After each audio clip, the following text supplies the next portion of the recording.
अपने अपने फोन्स में बिजी हो जाते हैं। तभी एक बोतल का ढक्कन लुढ़कते लुढ़कते अचानक से गायब हो जाता है। ढक्कन के गायब होते ही सभी के फोन्स पर एक अर्थक्वेक अलर्ट का मैसेज आता है और नेटवर्क गायब हो जाते हैं। वहीं ट्रेन की स्पीड अब पहले से ज्यादा तेज हो चुकी थी। ट्रेन भागते भागते एक टनल में जाती है जहाँ एक वार्म होल होता है। ट्रेन जैसे ही उस वार्म होल से टकराती है, एक जोरदार झटका सभी यात्रियों को बेहोश कर देता है। कुछ देर के बाद जैसे तैसे लोग की आंखें खुलती हैं और ये ट्रेन से बाहर निकलते हैं और बाहर का नजारा देखकर इनके पैरों तले जमीन खिसक जाती है, क्योंकि जहाँ पहले ऊंची ऊंची बिल्डिंग्स, लोग, सुविधाएं थी, वहीं अब सिर्फ जंगल, बेजान, बंजर जमीन थी। सभी को घबराता हुआ देखकर शिरहामा नाम का लड़का इन्हें शांत करता है, क्योंकि वो एक फायर फाइटर था और ऐसी सिचुएशन में लोगों को शांत करना उसका काम था। शिरहामा की मदद करती है हटानो नाम की लड़की, जो शिरहामा को तब से पसंद करती है जब वो उसके कॉलेज में ट्रेनिंग देने पहुंचा था। यानी हटानो भी फायर फाइटर का कोर्स कर चुकी है। इधर 2023 में टोक्यो में पूरा रेलवे स्टाफ, ऑफिसर्स एक ट्रेन को देखकर परेशान थे, जिसके 2 डब्बे कहीं गायब हो गए थे और ये वही ट्रेन थी जिसमें वो सभी यात्री सवार थे। यानी वो इकलौता डिब्बा नहीं है जो राह भटक गया, बल्कि एक और डिब्बा भी कहीं गायब है। पर कहाँ, ये हमें आगे पता चलेगा। यहाँ पर कुछ लोग टनल में दोनों डिब्बों को ढूंढने के लिए जाते हैं। वहीं दूसरी तरफ शिरहामा और हटानो एक और पैसेंजर के साथ टनल में जाते हैं और सामने से आ रही रोशनी को देखकर खुश हो जाते हैं। इधर इन कर्मचारियों को भी एक रोशनी नजर आ रही थी, जिसे देखकर ये सोचते हैं कि शायद वो सभी लोग मिल गए। लेकिन ये तब मायूस हो जाते हैं जब सामने से इन्हीं की टीम के कुछ मेंबर्स आते हैं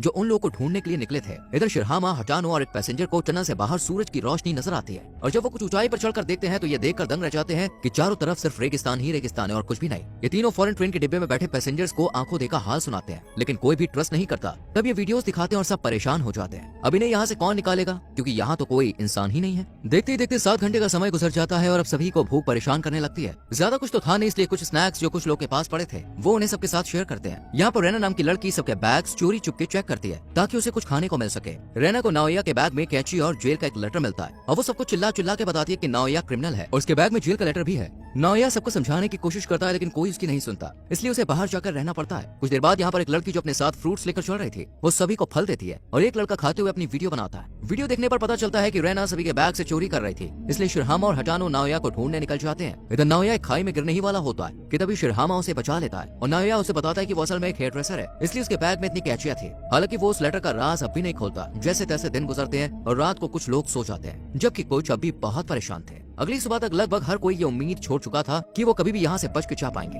कि तभी शिरहामा कहता है कि वो सबको बचा लेगा। ये बात नाओया को गुस्सा दिला देती है और वो शिरहामा से सवाल करता है कि वो सबकी मदद क्यों कर रहा है। इस पर शिरहामा की एक छोटी सी कहानी के जरिए पास्ट में जाते हैं, जहाँ शिरहामा की गलती की वजह से उसके दोस्त ने अपने दोनों पैर गंवा दिए थे और उस दिन शिरहामा ने ज्यादा से ज्यादा लोगों की मदद करने की कसम खाई थी, जिसे अब वो पूरा कर रहा है। कहानी फिर से प्रेजेंट में शिफ्ट होती है, जहाँ शिरहामा, हटानो और नाओया कुछ खाने का सामान ढूंढने के लिए जाते हैं। यहाँ पर हमें नाओया का पास्ट भी नजर आता है, जो असल में गरीब फैमिली से बिलोंग करता था, लेकिन अपने हेयर ड्रेसर वाले हुनर के चलते उसने पूरी कहानी बदल दी। पर पैसा आने के बाद उसने अपने छोटे भाई पर भी ध्यान देना बंद कर दिया और वो क्रिमिनल बन गया। जिस दिन वो ट्रेन में बैठा उस दिन अपने ही भाई को जेल से लेने के लिए जा रहा था, पर गलती से यहाँ पर फंस गया। इधर कुछ लोग बाहर का एरिया एक्सप्लोर करने के लिए निकलते हैं, जहाँ एक आदमी को एक बड़ा सा टावर और बायोलॉजिस्ट को एक पौधा मिलता है। दरअसल ये टावर 2026 तक कंप्लीट होने वाला था, जबकि ये पौधा 2023 के लगभग 30 साल बाद उग सकता था। इन दोनों ही चीजों को देखकर ये समझ चुके थे कि ये सब किसी तरह फ्यूचर में आ गए। इधर 2023 में टोक्यो की गवर्नमेंट ऑफिशियल ट्रेन के 2 डिब्बों के गायब होने की अनाउंस करती है और बताती है कि इन डिब्बों में करीब 100 लोग थे। यहाँ शिरहामा, हटानो, नाओया और बायोलॉजिस्ट पानी की तलाश में निकलते हैं, क्योंकि सभी को अब जोरों की प्यास लगी थी और पानी के बिना ज्यादा टाइम तक सर्वाइव करना भी मुश्किल था।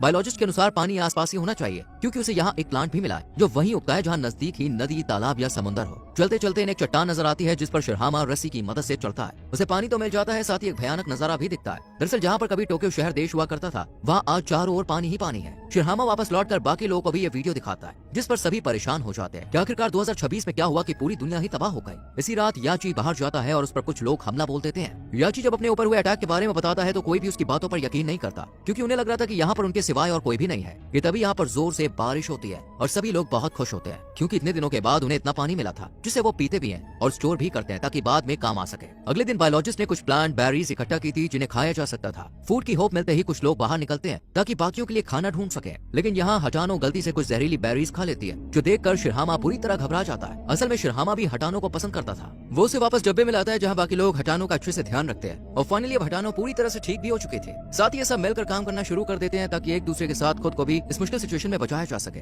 दिन भर ये सब मेहनत करते हैं और रात को पार्टी। अगले दिन बायोलॉजिस्ट कहता है कि आसपास कोई नदी नहीं हो सकती, इसलिए शिरहामा, बायोलॉजिस्ट और एक पैसेंजर नदी की तलाश में जाते हैं, लेकिन जंगल में कोई उस पैसेंजर को बुरी तरह से घायल कर देता है, यानी यहाँ पर इनके अलावा भी कोई और था। खैर शिरहामा इसे वापस डिब्बे में लाता है और जड़ी बूटियों की मदद से ये सब इसे ठीक भी कर लेते हैं। तभी यहाँ पर याची आता और बताता है कि वो एक सिक्योरिटी कंपनी में काम करता था और उसे जाल बनाने आते हैं, जिनकी मदद से ये उन लोगों को पकड़ सकते हैं जो इन पर हमला कर रहे थे। बाकी सब भी याची की बात को एग्री करते हैं और जाल बनाने का काम शुरू करते हैं। इसी बीच हम शिरहामा और हटानो को देखते हैं जो एक साथ जंगल में थे। तभी उनकी नजर एक बच्चे पर पड़ती है, जिसका पीछा करते करते ये दोनों एक नदी तक पहुँचते हैं और बच्चे के कहने पर वहाँ रात तक इंतजार भी करते हैं। रात को यहाँ बच्चा और नाया दोनों पहुँच जाते हैं और ये तीनों बच्चे भी पीछे पीछे वहाँ पहुँचते हैं जहाँ दूसरे ट्रेन के सर्वाइवर मौजूद थे। यहाँ ये तीनों यामामोटो से मिलते हैं और बातों ही बातों में यामामोटो बताता है कि वो लोग गलती से 2060 में टाइम ट्रेवल कर गए और ये सब तब हुआ जब सभी देश स्पेस में जीत हासिल करने की होड़ में सैटेलाइट्स पर सैटेलाइट्स लॉन्च कर रहे थे। लेकिन तभी एक सैटेलाइट एक एस्टेरॉइड से टकराई और पूरी दुनिया तबाह हो गई और ये सब 2026 में ही हो चुका है। यामामोटो ने यहाँ पर एक रेडियो भी ठीक किया था जो फिलहाल खराब है। शिरहामा ये सब अपनी टीम को बताता है, जिस पर सभी सोचते हैं कि शायद भगवान ने उन्हें दुनिया को बचाने का मौका दिया है, लेकिन यहाँ से वापस पास्ट में कैसे जाना ये कोई नहीं जानता था। अगले दिन सभी तालाब में नहाते हैं, अपने लिए बाथरूम बनाते हैं और मछलियों से पेट पूजा भी करते हैं। वहीं याची सबसे दूर एक लकड़ी का टॉय बनाकर उससे बातें करता है कि तभी उसकी नजर बायोलॉजिस्ट पर पड़ती है, जिसे एक ग्रीन कलर का पत्थर मिला था।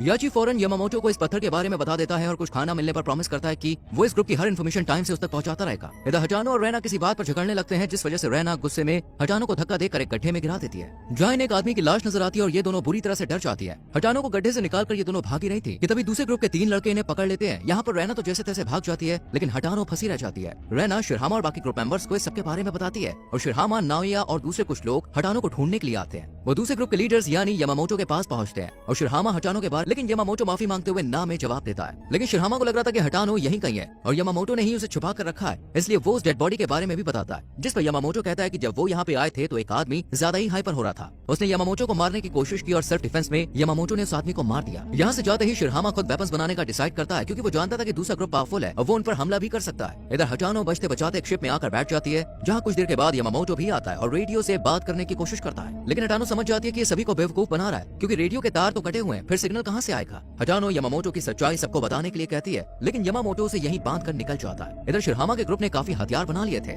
लेकिन इससे पहले ये दूसरे ग्रुप पर हमला करते, वो ग्रुप इन्हीं पर धावा बोल देता है। दोनों ग्रुप्स के बीच में खूब मारामारी होती है, पर तभी यहाँ पर हटानो पहुंच जाती है और यामामोटो की सच्चाई बताकर ये फाइट यहीं रुकवा देती है। इसके बाद यामामोटो भी अपनी लीडरशिप छोड़कर चला जाता है। दूसरी तरफ 2 लोग जो शिरहामा ग्रुप के थे, उन्हें एक बिल्डिंग में कुछ हरे रंग के पत्थर नजर आते हैं। वहीं 2023 में एक साइंटिस्ट जो उस टनल की स्टडी कर रहा था, वो समझ जाता है कि ट्रेन एक सुपरनोवा एक्सप्लोजन की वजह से टाइम ट्रेवल कर गई है। दरअसल सुपरनोवा एक्सप्लोजन एक फिनोमेना होता है, जहाँ कोई स्टार जब बहुत बूढ़ा हो जाता है तो उसके ब्लास्ट होने पर एक एनर्जी रिलीज होती है। इसी एनर्जी ने 2023 और 2060 की टाइमलाइन को एक साथ जोड़ा और ये सब टाइम ट्रेवल कर गए। इधर ट्रेन में भी एक लड़का सेम फिनोमेना को एक्सप्लेन कर ही रहा था कि तभी यहाँ पर एक भयंकर तूफान आता है और सभी डिब्बे में वापस आकर बैठ जाते हैं। याची भी डिब्बे के अंदर आता है, लेकिन वो डिब्बे में नहीं बल्कि उसी टनल के पास जाना चाहता था, इसलिए याची डिब्बे के इमरजेंसी गेट को खोल देता है और टनल में सभी को एक वार्म होल नजर आता है, जो याची की डॉल के साथ साथ कुछ ऑब्जेक्ट्स को अपनी तरफ खींचता है और तूफान के थमते ही गायब हो जाता है। वहीं 2023 में याची की डॉल स्टेशन पर खड़े ऑफिसर्स के कदमों में गिरती है, जिसे देख ये सब हैरान रह जाते हैं। लेकिन यहाँ पर इन लोगों को समझ में आ गया था कि वापस अपने टाइम में जाने के लिए इन्हें उसी वार्म होल की और वार्म होल के लिए एनर्जी सॉलिड ऑब्जेक्ट की जरूरत है,